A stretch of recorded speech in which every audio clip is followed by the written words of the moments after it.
नमस्ते सरस्वते देवी गौरवाणी प्रचारिणे निर्विशेष शून्यवादी पाश्चात्य देश तारिणे.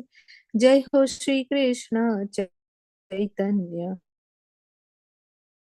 प्रभु नित्यानंद श्री अद्वैत गदाधार श्रीवासादि गौर भक्त वृंद. हरे कृष्णा कृष्ण कृष्ण हरे हरे, हरे रामा राम राम हरे हरे. हरे कृष्ण. सर्वांना वाचनाला सुरुवात करण्याआधी प्रभू श्रीकृष्णांच्या चरणी नतमस्तक होऊया आणि त्यांचा आशीर्वाद घेऊया. श्री श्री राधा गोविंदांच्या चरणी नतमस्तक होऊया आणि त्यांचा आशीर्वाद घेऊया. श्रीला प्रभुपादांच्या चरणी नतमस्तक होऊया आणि त्यांचा आशीर्वाद घेऊया. नामनिष्ठ दास प्रभूजींना वंदन करूया आणि माझ्या प्रेरणा पूजा माताजी, मनीषा माताजी आणि अन्वया माताजी यांना वंदन करून आज आपण आपल्या वाचनाची सुरुवात करूया. इस्कॉन श्री श्री राधा गोविंद टेम्पल मंगळुरू यांच्या कृष्ण पूर्ण पुरुषोत्तम भगवान या पुस्तकाच्या मराठीमधील वाचनामध्ये तुम्हा सर्वांचं स्वागत आहे. तर आपण आपल्या 11व्या अध्यायापर्यंतचं वाचन पूर्ण केलं होतं आणि आता आज सुरुवात करूया 12व्या अध्यायाच्या वाचनाला. हरे कृष्णा. श्रील प्रभुपाद की जय. अध्याय 12वा. अघासुर संहार. एकदा भगवंतांनी सर्व सवंगड्यांसमवेत सकाळी लवकरच वनात एकत्र जमून वनभोजन करण्याचे ठरविले. सकाळी झोपेतून उठल्याबरोबर त्यांनी आपले शिंग वाजवून सर्व मित्रांना एकत्र बोलवून घेतले. सर्व बालक एकत्र जमल्यावर गोवत्सांना पुढे ठेवून ते मोठ्या मिरवणुकीने वनगमनाला निघाले. अशा रीतीने श्रीकृष्णांनी हजारो सवंगडी जमविले होते. त्यातील प्रत्येक जण काठी, शिंग, वेणू त्याचप्रमाणे शिदोरी घेऊन सज्ज होता आणि प्रत्येकाची सांभाळण्यासाठी हजारो वासरे होती. त्या सहलीतील सगळी मुले आनंदाने प्रफुल्लित होती. श्रीकृष्णांसहित सर्वजण आपापल्या वासरांची काळजी घेण्यात दक्ष होते. त्यांनी आपली वासरे वनात ठिकठिकाणी चरावयास लावली. सर्व बालगोपालांनी भरपूर सुवर्णालंकार घालून शृंगार केला होता. तथापि खेळकर प्रवृत्तीमुळे त्यांनी वनातून निरनिराळी सुगंधी फुले, पाने, मयूर पिच्छे तसेच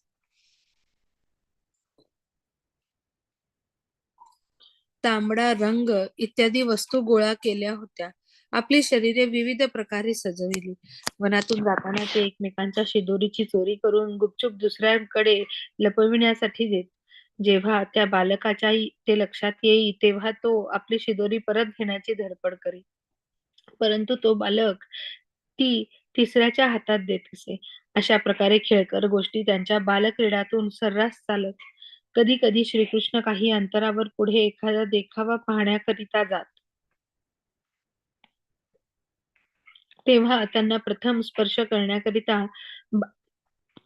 गोप बालकात शर्यत लागे आणि ते त्यांच्या मागून धावत जात. एक म्हणत असे, मी कृष्णाला प्रथम शिवणार.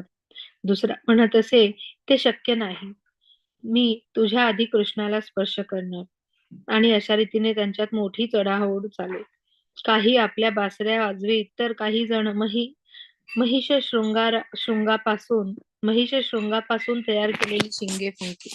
काही जण मोराचा पाठलाग करीत, कोणी कोकिळेच्या कुहू आवाजाची नक्कल करीत. पक्षी आकाशात उड्डाण करीत तेव्हा ते खाली जमिनीवर पडलेल्या त्यांच्या छायेमागे धावत जाऊन त्यांचे अनुकरण करीत. काही जण माकडांप्रमाणे जाऊन त्यांच्याप्रमाणेच शेजारी शांतपणे बसून राहत. कोणी कोणी मोराच्या नृत्याची नक्कल करीत. काही जण माकडाची शेपटी पकडून त्यांच्याबरोबर खेळू लागत आणि माकडाने झाडावर उडी मारल्यावर ते देखील त्याच्याबरोबर झाडावर चढत. जेव्हा कधी माकडे आपले तोंड आणि दात विचकावून दाखवीत तेव्हा काही जण त्यांची नक्कल करून पुन्हा माकडाला आपले दात दाखवीत. कधी कधी यमुना काठी ते बेडकांसोबत खेळत आणि जेव्हा बेडूक भीतीने पाण्यात उडी घेई तेव्हा तेही त्याच्या मागून पाण्यात उडी घेत आणि पाण्याबाहेर आल्यावर जेव्हा ते आपल्या पाण्यात पडलेल्या सावल्या निरखीत, तेव्हा हास्यजनक हावभाव करून हसू लागत. ते जलविहीन कुपाकडे जाऊन मोठा आवाज करीत आणि प्रतिध्वनी निघाल्यावर त्याला उलट शब्द बोलत आणि मग खळखळून हसू लागत. श्रीमद भागवतात सांगितल्याप्रमाणे अध्यात्मवादी आपापल्या प्रगतीनुसार ब्रह्म, परमात्मा आणि अंततः पूर्ण पुरुषोत्तम भगवान असा साक्षात्कार करीत असतात. या विधानाची पुष्टी करीत जे श्रीकृष्ण आपल्या शरीरकांतीने निराकारवाद्यांना ब्रह्म साक्षात्कार करवितात, तेच श्रीकृष्ण येथे स्वयं पूर्ण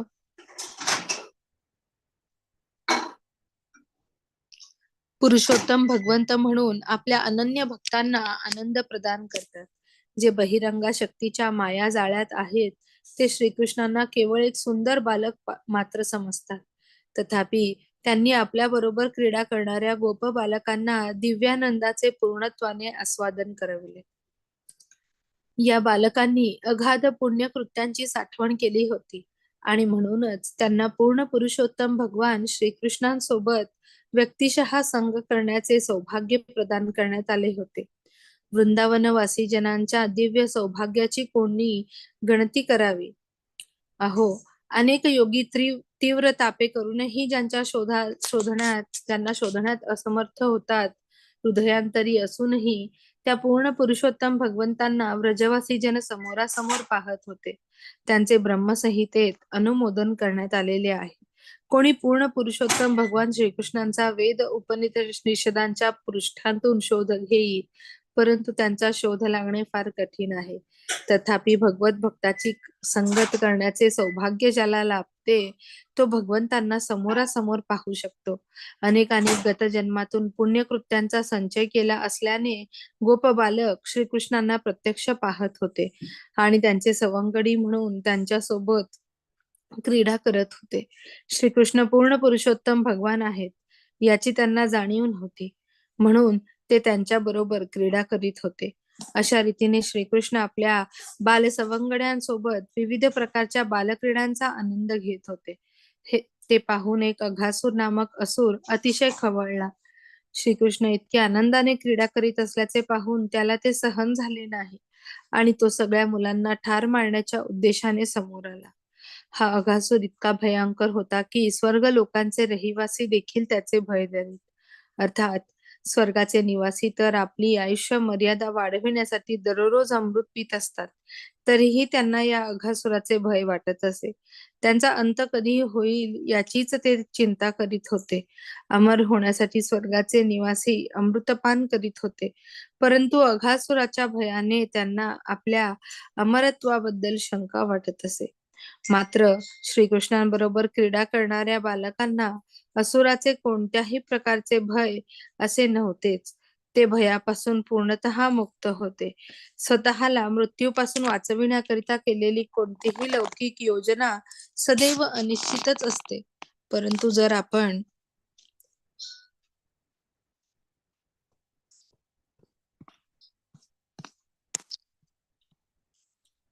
कृष्ण भावनेत असू तर मात्र आपल्याला अमरत्वाची निश्चित खात्री आहे. हा अघासूर पुतनेचा आणि बकासुराचा धाकटा भाऊ होता. तो श्रीकृष्ण आणि त्यांच्या बालमित्रांसमोर आला. त्याने विचार केला, कृष्णाने माझ्या भावाला आणि बहिणीला ठार मारले आहे. आता मी त्याच्या मित्रांसहित आणि गोवत्सांसहित त्याला ठार करीन. जर या बालकांसहित कृष्णाला ठार मारून माझ्या भावा बहिणींचे तर्पण करीन, तर सगळे वृंदावनवासी आपोआपच नष्ट होतील. त्याचबरोबर कंसाने त्याला या कार्यात नियुक्त केले असल्यामुळे तो निर्धनाने समोर आला. सामान्यपणे ही मुले गृहस्थांकरिता जीव की प्राण असतात. मुले ही गृहस्थांकरिता जीव की प्राण असतात आणि त्यांचे आपल्या मुलांवर अतिशय प्रेम असल्यामुळे त्यांच्या मृत्यूमुळे स्वाभाविकच ते देखील मृत्यूला प्राप्त होत असतात.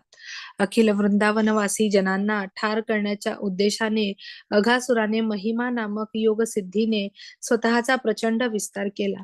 सामान्यतः असुर हे सर्व प्रकारच्या सिद्धी प्राप्त करण्यात मोठे निष्णात असतात. योग प्रक्रियेतील महिमा सिद्धी प्राप्त केलेल्या मनुष्य आपल्या इच्छेनुसार स्वतःचा विस्तार करू शकतो. या अघासुराने स्वतःचा आकार 8 मैलांपर्यंत विस्तृत केला आणि एका प्रचंड सर्पाच्या रूपात प्रकट झाला. असे आश्चर्यकारक रूप घेतल्यावर त्याने प्रचंड पर्वत गुहेसारखे आखले, मुख उघडून ठेवले आणि श्रीकृष्णांसहित सर्व गोपबालकांना एकदाच गिळंकृत करण्याच्या इच्छेने त्यांच्या रस्त्यावर बसला. त्या सर्परूपातील असुराने आपले ओठ जमिनीपासून आकाशापर्यंत उघडले होते. त्याचा खालचा ओठ जमिनीवर तर वरचा मेघांना स्पर्श करीत होता. त्याचा जबडा एखाद्या मोठ्या खोल पर्वत गुहेप्रमाणे भासत होता आणि त्याचे दात पर्वतांच्या शिखरांप्रमाणे वाटत होते. त्याची जिव्हा एखाद्या राजमार्गासारखी भासत होती. त्याच्या श्वासोच्छ्वासाने वादळ उठत होते. त्याचे नेत्र अग्नीसारखे तप्त होते. प्रारंभी गोप बालकांना हा एक मोठा पुतळा असावा असे वाटले, परंतु अधिक निरीक्षण केल्यावर त्यांना दिसले की तो रस्त्यावर तोंड उघडून पसरलेला एक मोठ्या आकाराचा सर्प आहे. गोप बालक आपापसातच चर्चा करू लागले, मित्रांनो, हे रूप एखाद्या विशालकाय प्राण्याचे वाटते. पहा तर खरे, आपण सर्वांनाच खाण्याकरिता तोंड उघडून बसलेला हा एक मोठा सर्प आहे की नाही?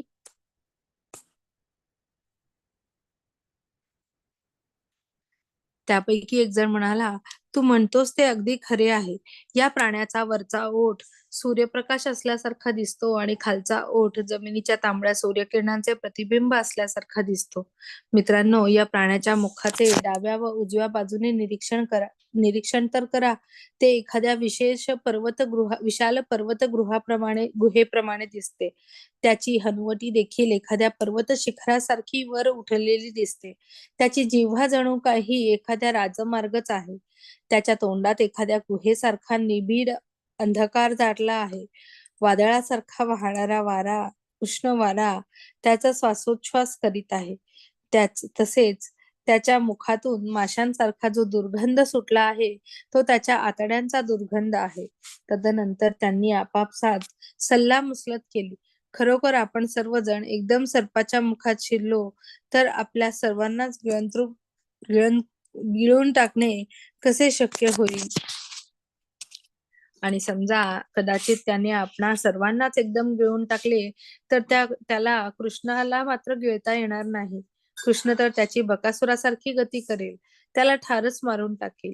असे बोलणे झाल्यावर सर्व गोपबालकांनी श्रीकृष्णांच्या कमळ सदृश सुंदर मुखाकडे पाहिले आणि टाळ्या वाजवून हसू लागले. कोणतेही भय न बाळगता ते पुढे सरसावले आणि त्यांनी या प्रचंड सर्पाच्या मुखात प्रवेश केला.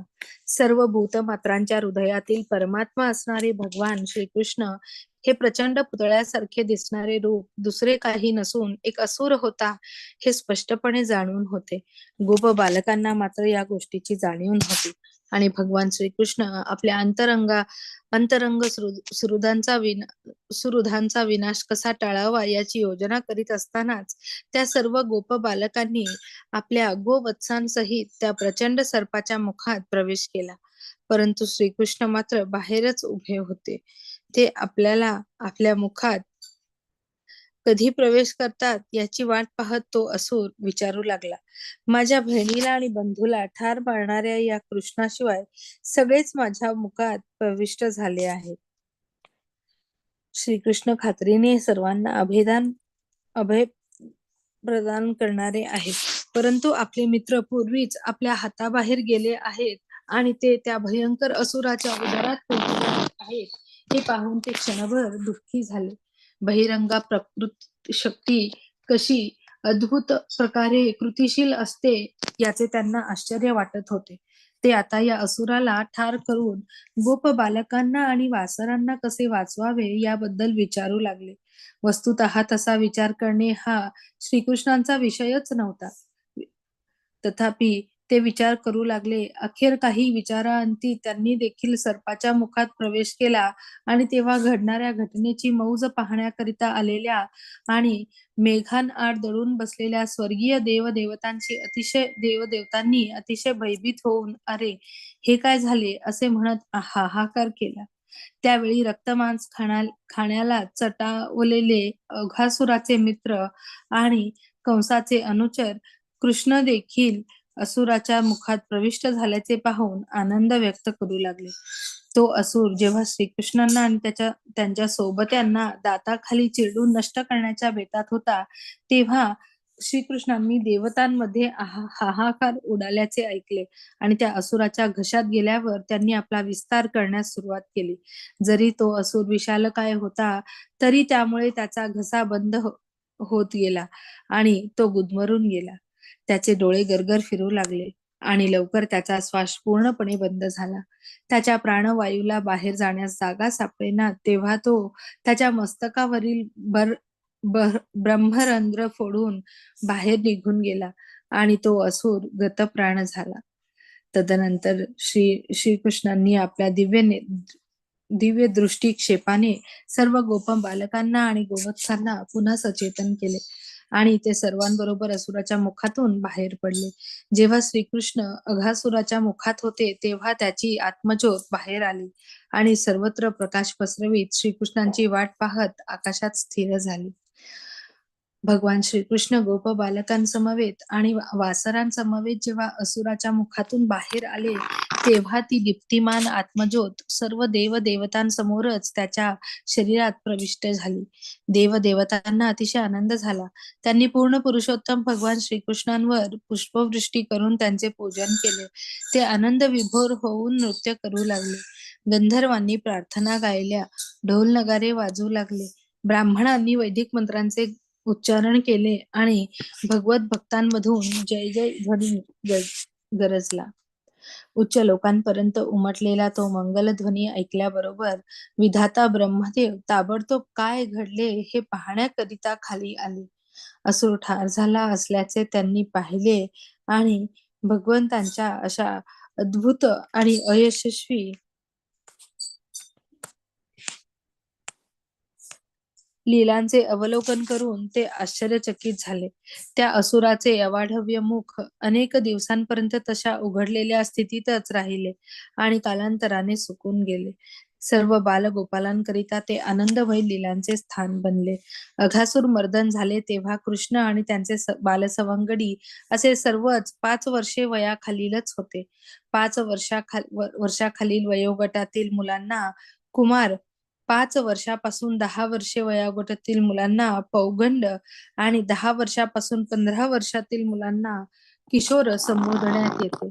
15 वर्षांच्या पुढे मुलांना तरुण म्हटले जाते.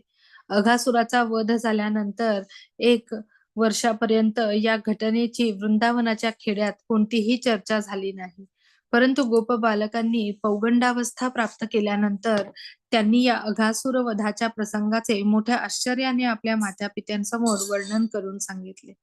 भगवान ब्रह्मदेवांसारख्या देवतांहून अनंत श्रेष्ठ अशा पूर्ण पुरुषोत्तम भगवान श्रीकृष्णांना आपल्या शाश्वत देहात विलीन होण्याची संधी एखाद्याला प्रदान करणे काही अवघड नाही आणि त्यांनी अघासुराला आपल्या देहात विलीन होण्याची संधी दिली. अघासुर हा निश्चितच एक महापापी प्राणी होता आणि पाप्याला परमसत्याच्या अस्तित्वात विलीन होणे कधी शक्य नसते. परंतु श्रीकृष्णांनी अघासुराच्या शरीरात प्रवेश केला होता आणि त्यामुळे त्याची सर्व संचित पापे नष्ट झाली होती. जे सतत भगवंतांच्या शाश्वत रूपाचे स्मरण करीत असतात, मग श्रीमूर्तींच्या रूपाचे असो अथवा हृदयात चिंतिलेल्या रूपाचे असो, त्यांना भगवत धामात प्रवेश मिळवून पूर्ण पुरुषोत्तम भगवंतांच्या संगतीत शाश्वतपणे राहण्याचे दिव्य वरदान प्राप्त होत असते. यावरून ज्याच्या शरीरात पूर्ण पुरुषोत्तम भगवान श्रीकृष्णांनी स्वतः प्रवेश केला होता, त्या अघासुरासारख्या उन्नत स्थितीची आपण कल्पना करू शकतो. थोर थोर ऋषी, ध्यान योगी आणि भगवत भक्त हे भगवंतांचे रूप सदैव आपल्या हृदयात ठेवतात किंवा ते मंदिरातील भगवत मूर्तीचे दर्शन करतात. या मार्गाने ते सर्व प्रकारच्या भौतिक कल्मशांपासून मुक्त होतात आणि ती भगवत धामात प्रवेश करतात. ही आत्यंतिक पूर्णता केवळ भगवंतांचे रूप सदैव अंतःकरणात ठेवल्यानेच शक्य होते. परंतु अघासुराच्या बाबतीत असे घडले की स्वतः भगवंतांनी त्याच्या शरीरात प्रवेश केला होता आणि म्हणूनच अघासुराची स्थिती सामान्य भक्तापेक्षा अथवा सर्वश्रेष्ठ योग्यापेक्षा श्रेष्ठ होती. परीक्षित महाराज भगवान श्रीकृष्णांच्या दिव्य लीलांचे श्रवण करण्यात मग्न होते. आपल्या मातेच्या गर्भात असताना अश्वत्थामाच्या ब्रह्मास्त्रापासून आपले संरक्षण करणाऱ्या त्या पुरुषोत्तमाच्या लीला श्रवण करण्यात त्यांना अधिकाधिक गोडी वाटत होती आणि त्यांनी श्रीमद भागवताचे कीर्तन करणाऱ्या शुकदेव गोस्वामींना प्रश्न केला. परीक्षित महाराजांच्या या गोष्टीचे मोठे आश्चर्य वाटत होते की गोपबालक आपल्या पौगंड अवस्थेत येईपर्यंत जवळजवळ 1 वर्षापर्यंत अघासुराच्या संहाराची चर्चा वृंदावनात झालेली नव्हती. असे का? परीक्षित महाराजांना याची खात्री होती की अशी घटना श्रीकृष्णांच्या विविध शक्तींचा कार्यामुळे घटित झालेली आहे आणि म्हणून या घटनेतील गूढ समजून घेण्यात ते अतिशय उत्सुक होते. सामान्यपणे क्षत्रिय किंवा शासक वर्ग सदैव त्यांच्या राजकीय प्रपंचात व्यस्त असतात आणि त्यांना भगवान श्रीकृष्णांच्या दिव्य लीला श्रवण करण्याची संधी अतिशय दुर्मिळ असते. परंतु भगवंतांच्या दिव्य लीला श्रवण करताना परीक्षित महाराज स्वतःला अतिशय भाग्यवान समजत होते, कारण ते जे श्रवण करीत होते ते शुकदेव गोस्वामींसारख्या श्रीमद भागवतावरील सर्वश्रेष्ठ अधिकाऱ्याकडून. अशा रीतीने परीक्षित महाराजांच्या विनंतीवरून शुकदेव गोस्वामी श्रीकृष्णांचे रूप, गुण, कीर्ती, पार्षद, धाम यांविषयीचे वर्णन करीत त्यांच्या दिव्य लीलांविषयी कथन करू लागले. अशा रीतीने कृष्ण पूर्ण पुरुषोत्तम भगवान या ग्रंथातील अघासुर संहार नामक अध्यायावरील भक्ती वेदांत भाष्य संपन्न. हरे कृष्ण. तर आपण इथे थांबूया आणि 13व्या अध्यायाचं वाचन उद्या करूया. मी प्रार्थना म्हणते आणि मग आपण थांबूया. वांछा कल्पतरुभ्यश्च कृपा सिंधुभ्य एव च पतितानां पावनेभ्यो वैष्णवेभ्यो नमो नमः. अनंत कोटि वैष्णव वृंद की जय. श्रील प्रभुपाद की जय. हरे कृष्ण माताजी. हरे कृष्ण माताजी. हरे कृष्ण सर्वांना.